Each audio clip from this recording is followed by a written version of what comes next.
personnel for respecting the trial process. For the families of those involved, I recognize that this trial has been a very stressful event for you, and that stress follows you even when court has ended session. I appreciate that despite that stress, you all worked with me to ensure a safe and respectful environment for everyone here.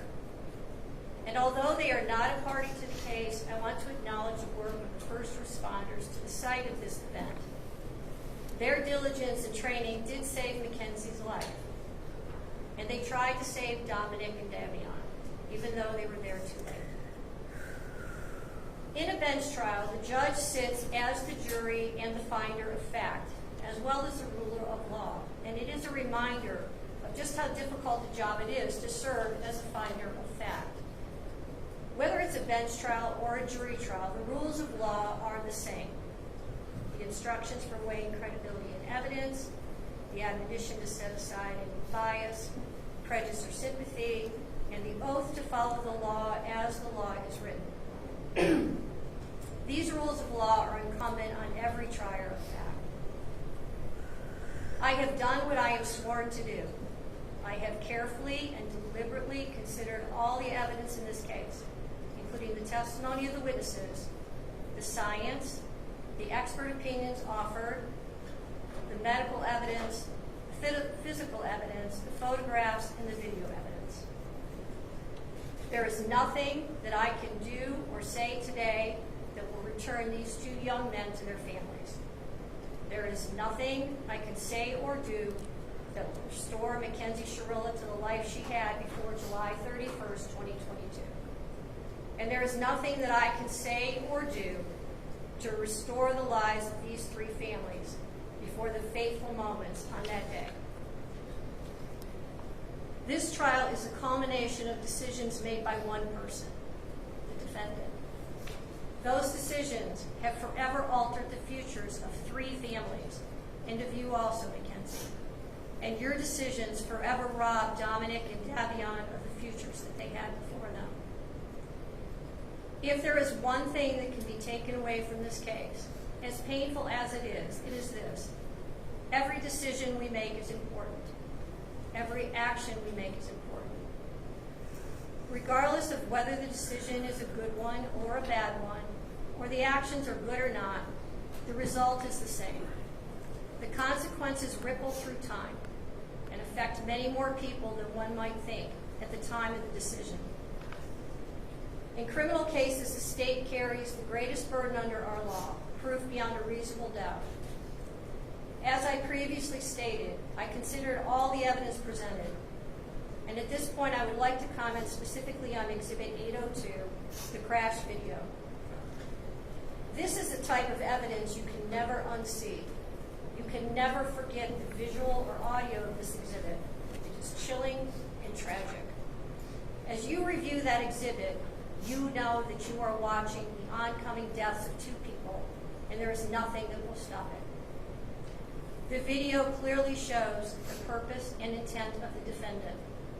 She chose a course of death and destruction that day. Exhibit 802 crystallizes the deadly decision-making of the defendant. She morphs from a responsible driver to literal hell on wheels as she makes her way down the street. Mackenzie alone made the decision to drive the car, to drive an obscure route, a route she visited a few days before, and a route not routinely taken by her. Mackenzie alone chose the time to make the drive, early in the morning, when any reasonable person would expect that few people would be nearby to witness it or offer life-saving assistance. She made these decisions despite knowing, as any reasonable person would, that her mission of death could have involved others, not even in the car with her, other people, other cars, pedestrians. She had a mission, and she executed it with precision. The mission was death. Mackenzie alone decided to push the pedal to the floor and demand the ultimate speed of that vehicle to 90 to 100 miles per hour. She alone decided what was to be.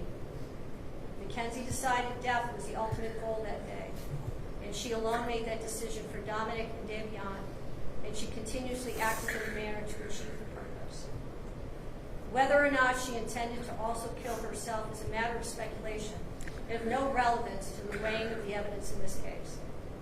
The totality of the evidence clearly demonstrates that Mackenzie Shirilla acted purposely and intentionally in the early morning hours of July 31st, 2022, and her purpose was to kill Dominic Russo and Davion Flanagan.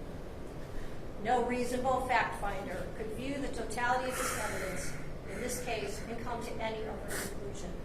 Her actions were controlled, methodical, deliberate, intentional, and purposeful.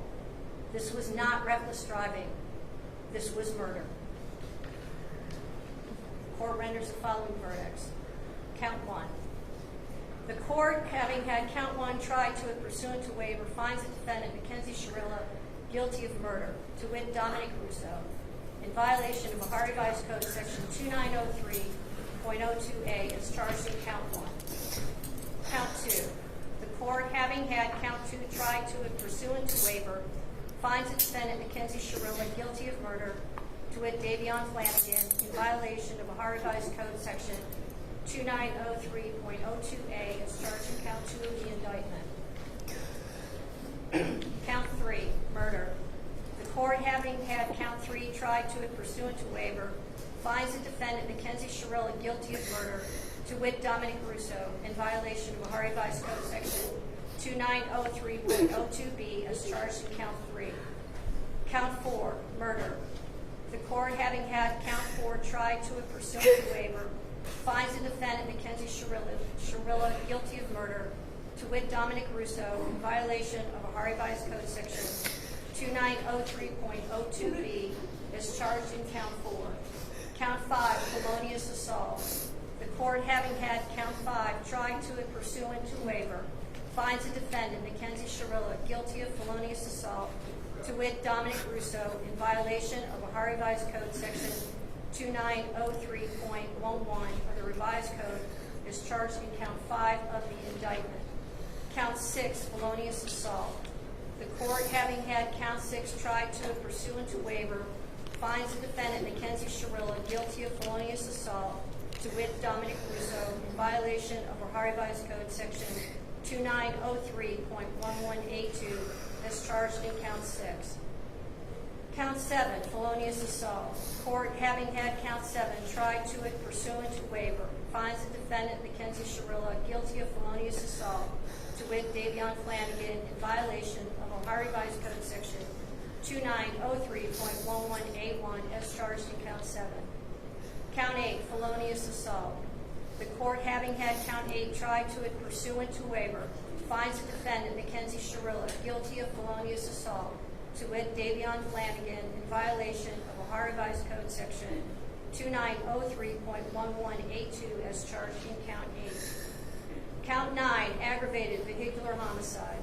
The court, having had count 9 tried to it pursuant to waiver, finds the defendant, Mackenzie Shirilla, guilty of aggravated vehicular homicide, to wit, Dominic Russo, in violation of Ohio Revised Code Section 2903.06a2a as charged in count 9.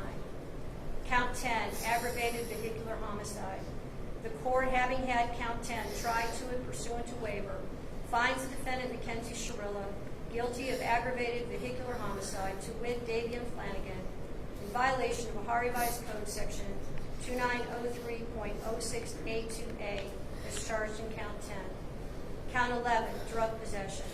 The court, having had count 11 tried to it pursuant to waiver, finds the defendant, Mackenzie Shirilla, guilty of drug possession in violation of Ohio Revised Code Section 2925.11a as charged in count 11. Count 12, possessing criminal tools. The court, having had count 12 tried to it pursuant to waiver, finds the defendant, Mackenzie Shirilla, guilty of possessing criminal tools in violation of Ohio Revised Code Section 2923.24a as charged in count 12.